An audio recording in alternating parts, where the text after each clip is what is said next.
నర్సీపట్నంలో టమాటా రైతుల పరిస్థితి దయనీయంగా తయారైంది. శనివారం వారాంతపు సంత కావడంతో చుట్టుపక్కల ప్రాంతాల నుంచి టమాటాలను పండించిన రైతులు భారీగా అమ్మకాలకు తీసుకొచ్చారు. 25 కేజీల టమాటా బాక్సులు 100 రూపాయలకి కనీసం కొనుగోలు చేయడం లేదని రైతులు ఆవేదన వ్యక్తం చేశారు. తమకు గిట్టుబాటు ధర లభించడం లేదని పలువురు రైతులు వాపోతున్నారు. ప్రభుత్వం ఆదుకోవాలని అన్నారు.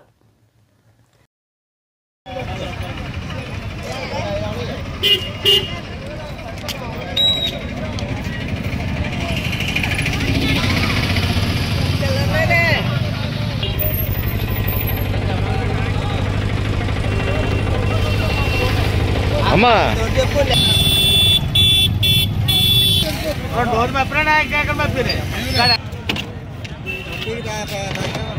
ఈ పెట్టుబడులు రాలేదా?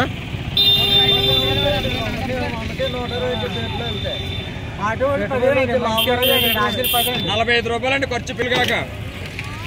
ఆటో 45 రూపాయలు ఖర్చు పడుతుందా? ఏర్ని కూలి కాక కనీసం గిట్టుబాటు ధర దొరకలేదు.